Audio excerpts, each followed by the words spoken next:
Everyone, welcome to my channel. This is Vasundhara Singh. So आज का ये वीडियो है for class 12th English students, because यहाँ पर हम कवर करने वाले हैं most important questions from the poem my mother at 66। तो इस पोएम से रिलेटेड जितने भी इंपॉर्टेंट क्वेश्चंस बनते हैं वो हम इस वीडियो में कवर करेंगे। ओके, तो before starting with the question answer, सबसे पहले हम उसकी समरी देख लेते हैं। So writer of the poem is Kamala Das, या वी कैन से पोएटिस है जो हमारी इस पोएम की my mother at 66, that is Kamala Das. ठीक है, एंड इस पोएम के थ्रू इन्होंने एक पर्सनल एक्सपीरियंस शेयर किया है। इन्होंने एक कॉमन इशू के ऊपर बात करी है जो कि ह्यूमन रिलेशनशिप्स को अक्सर फेस करनी पड़ती हैं। इन्होंने बताया है कि कई बार जो है हम किसी के लिए सिंपैथी फील करते हैं बट प्रॉपरली उसको एक्सप्रेस नहीं कर पाते हैं। ओके, तो it was a Friday morning जब पोएटिस कोचिन एयरपोर्ट की तरफ जा रही थी एंड उनकी 66 ईयर ओल्ड मदर भी उनके पास में बैठी हुई थी। तभी जो है पोएटिस अपनी मदर की तरफ देखने के लिए टर्न होती हैं एंड वो पाती हैं कि उनकी मदर इतनी ज़्यादा कमज़ोर लग रही थी। She was looking as pale as death, यानी कि उनके चेहरे पे इतना ज़्यादा पीलापन झलक रहा था, इतनी ज़्यादा थकान झलक रही थी मानो शी इज़ डेड, है ना। एंड तभी जो है पोएटिस के मन में एक सैड थॉट आता है। वो सैड थॉट क्या होता है कि उनको जो है एक डर महसूस होता है अपनी माँ को खो देने का। ठीक है, बट वो उस थॉट को तुरंत ही जो है अपने मन से निकालती हैं। कैसे निकालती हैं? Bye looking outside the car. तो वो अपने मन से इस सैड थॉट को निकालने के लिए कार के बाहर देखने लगती हैं एंड वो क्या पाती हैं, जो ट्रीज हैं वो ऐसे लग रहे हैं मानो उन्हीं की तरफ दौड़ के आ रहे हों।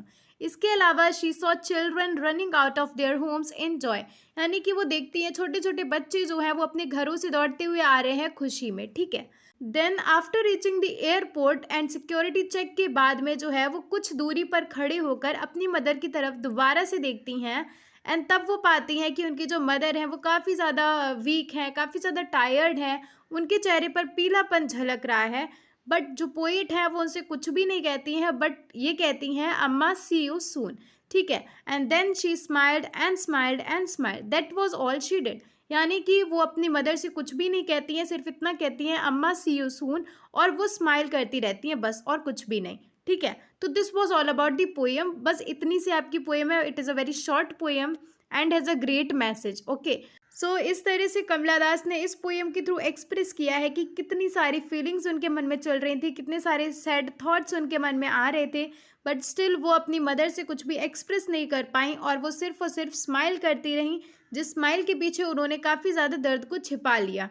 Okay, so now we are going to discuss the most important questions of the poem.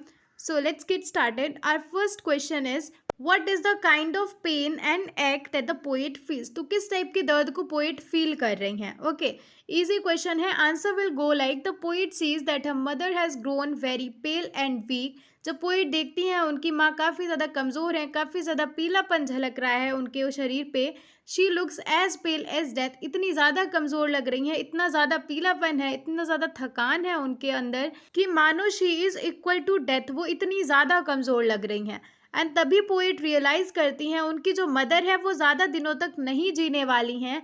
And यही पर्टिकुलर जो थॉट है वो इनके मन को काफ़ी ज़्यादा दर्द देता है, पेन देता है। Okay, next question, why does the poet look eight young trees and Mary children? तो बहुत ही इजी क्वेश्चन है। पोएट बाहर की तरफ क्यों देखने लगी थी?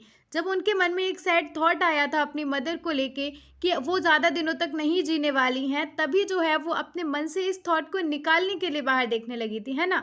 तो इसी चीज़ को हम लिख देंगे आंसर में। We will write it as, when the poet sees mother's pale and aged face, the painful thought comes to her mind that her mother is not going to live long.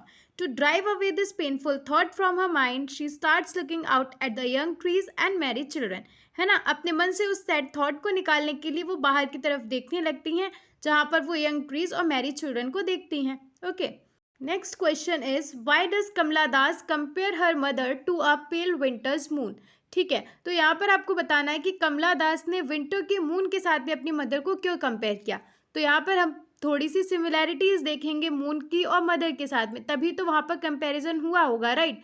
तो देखो, winter जो है वो old age की तरह एक inactivity का time होता है, यानी कि विंटर्स के टाइम पर बहुत ज़्यादा एक्टिव नहीं होते हैं लोग, जैसे ओल्ड एज में नहीं होते हैं, है ना।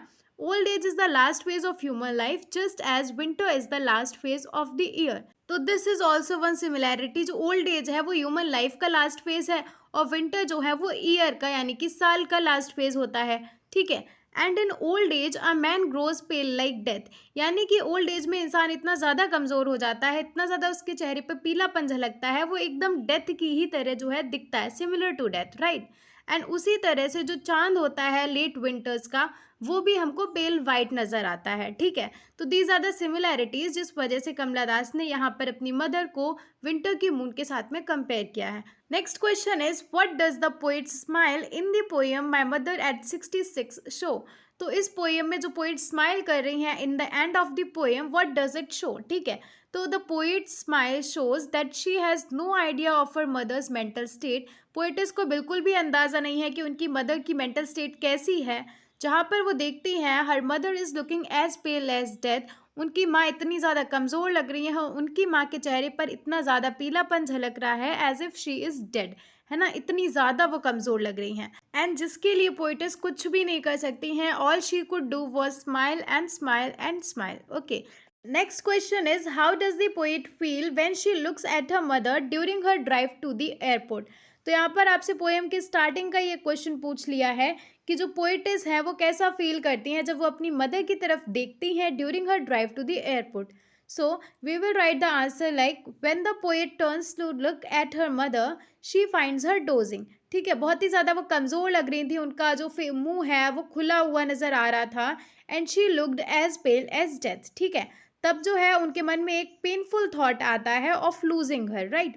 But soon she drives this thought away by looking outside the car, right. Next question is what painful thought comes to the poet's mind and how does she drive it away. So if you look, आपके जो questions है वो एक ही दो चीज़ों के आसपास revolve कर रहे हैं, जैसे कि पोएट के मन में क्या थॉट आए थे अपनी मदर को देखने के बाद, एंड उन्होंने इस थॉट को कैसे अपने मन से निकाला, है ना। तो एक ही दो सेंटर हैं पोएम के जहाँ पर जो है आपके क्वेश्चंस रिवॉल्व कर रहे हैं। So all you need to do is, आपको समरी अच्छे से पता होनी चाहिए, then you will be able to attend all the questions. Okay, so इस क्वेश्चन का answer will go like the poet sees that her mother looks as pale as death. A painful thought comes to her mind. She feels that her mother won't live long now, but soon she drives this thought away. She starts looking at the scene outside. Okay, now our next question is, in the last line of the poem, why does the poet use the word smile repeatedly? So आपसे पूछ रहा है smile word को बार बार क्यों repeat किया गया है।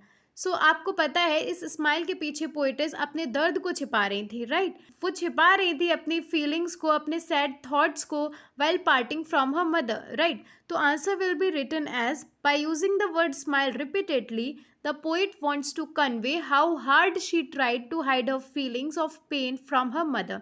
Okay, simple है। अगर आपको पोएम पता है, अगर आपको समरी अच्छे से पता है, then you can attempt every question from the poem. Poem तो बहुत ही ज़्यादा सिंपल है, ओवर एक्सप्लेनेशन की भी ज़रूरत नहीं है।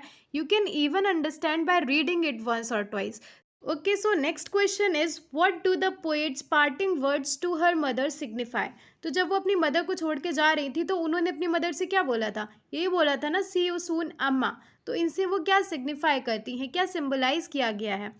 So, as a parting words, the poet says this to her mother, see you soon, Amma. These words signify that youngers do feel for their elders, but they don't communicate their feelings in a manner that can soothe the troubled heart of their elders. यानी कि उन्होंने जाते समय बोला था see you soon, Amma. और इन words के through ये सिग्निफाई किया गया है कि जो यंगर्स होते हैं, जो छोटे होते हैं, वो भी फील करते हैं अपने एल्डर्स के लिए, उनको भी बुरा लगता है अपने एल्डर्स के लिए, बट वो उनको ढंग से कम्युनिकेट नहीं कर पाते हैं, अपनी फीलिंग्स को शेयर नहीं कर पाते हैं, कह नहीं पाते हैं इस तरह से कि जो बड़े हैं वो कंफर्ट हो सके, उनको कंफर्ट दे सके। इस तरह से छोटे यंगर्स कम्युनिकेट ही नहीं कर पाते हैं। तो this is a problem which is shared in this poem. Okay, so now our next question is extract based questions, जो कि हमारे एग्जाम्स में आते ही आते हैं। इस साल के सैम्पल पेपर में भी हमको ये क्वेश्चन देखने को मिला है। ओके, सो ये आपको प्रैक्टिस करने ही पड़ेंगे। So let us practice one. तो यहाँ पर आपको पोएम का एक स्टैंजा दे रखा है, I looked again at her wan pale as a late winter's moon and felt that old familiar ache, my childhood's fear, but all I said was see you soon Amma, all I did was smile and smile and smile. तो इस तरह से आपको poem का एक stanza दे रखा होगा and you will be provided with the questions related to it. Okay, so यहाँ पर हमारा पहला क्वेश्चन है, name the poem and the poet. Easy है। The name of the poem is my mother at 66, the name of the poet is Kamala Das. Okay. Second question is what was the poet's childhood fear. So poetess के बचपन का fear क्या था, बचपन का डर क्या था? It was a fear that the mother would leave her, fear of insecurity. मतलब उनको डर था कि उनकी जो मदर है उनको छोड़ देंगी, एक इनसिक्योरिटी का डर था, राइट. बट अब ये जो फियर है that is of being left alone. ठीक है. Next question is why did the poet look at her mother again. The poet was going away from her mother. She feared that her mother was not going to live long. This painful thought made her look at her mother again. Simple है, जब वो अपनी mother से दूर जा रही थी तब उनको एक डर था कि उनकी जो मदर है काफ़ी ज़्यादा लंबा नहीं जीने वाली हैं. She is not going to live long and यही painful thought made her look at her mother again. Next question is what did she observe. यहाँ पर पोएटिस की बात करी गई है कि उन्होंने क्या ऑब्जर्व किया. So she observed that her mother's face looked pale white like the face of late winter's moon. यानी कि उनकी मदर का जो चेहरा है काफ़ी ज़्यादा पेल लग रहा था, काफ़ी ज़्यादा पीलापन नज़र आ रहा था, ठीक उसी तरह से जैसे लेट विंटर का मून हमको पेल वाइट देखने को मिलता है. ओके. अगला क्वेश्चन है what is the poetic device used in lines first and second. So looking at the extract, हमारी जो पहली दो लाइन है these are I looked again at her when pale as a late winter's moon and felt that. तो इन दो line में क्या पोएटिक डिवाइस यूज हुई है. देखो हम छोटे से पढ़ते आ रहे हैं जहाँ पर दो चीज़ों को कंपेयर किया गया हो और लाइक या फिर एज का यूज़ किया गया हो, तब जो पोएटिक डिवाइस होती है दैट इज सिमिली, है ना. एंड यहाँ पर एज का यूज़ किया गया है. लुक, इन्होंने यहाँ पर जो है अपनी मदर को कंपेयर किया है विंटर के मून के साथ में, wan pale as a late winter's moon, है ना. सो यहाँ पर जो हमारी पोएटिक डिवाइस होगी that will be simile. Okay. The figure of speech used in these lines is simile, her van pale as a late winter's moon. Okay. One more thing I would like to add, जो poetic devices हैं इनसे related questions हमारे exam में काफ़ी सारे आते हैं and मैंने एक सेपरेट वीडियो बनाया है ऑन पोएटिक डिवाइसेस जहाँ पर मैंने ऑलमोस्ट सारे ही पोएटिक डिवाइसेस को एक्सप्लेन किया है with examples in a short time period. So you can check that video as well. I'll make sure to pin the link in the description box. Okay, do check out that as well. Okay, अब हमारा अगला question है explain late winter's moon. तो ऐसे similar question हम अभी starting में देख चुके हैं. Answer will go like old age is the last phase of human life just as winter is the last phase of the year. And in old age a man grows pale like death just as the moon in late winter looks pale white. बहुत ही easy है ना. Old age जो है human life का last phase होता है, winters जो है ईयर का यानी कि साल का लास्ट फेज होती हैं. जैसे ओल्ड एज में इंसान पेल दिखता है डेथ की तरह, उसी तरह से लेट विंटर में जो मून है, जो चांद है, वो भी पेल वाइट नज़र आता है. That was it for today's video. यहाँ पर हमने ऑलमोस्ट सभी इंपॉर्टेंट क्वेश्चंस को देखा वीडियो, और हम मिलेंगे हमारे नेक्स्ट वीडियो में विद अनदर चैप्टर. ऐसे ही हम सारे ही चैप्टर, सारे ही पोएम्स को कवर करेंगे in the upcoming videos. So till then do like the video, subscribe to my channel, share among your friends and हम मिलेंगे हमारे नेक्स्ट वीडियो में. तब तक रुक जाना नहीं तू कहीं हार के.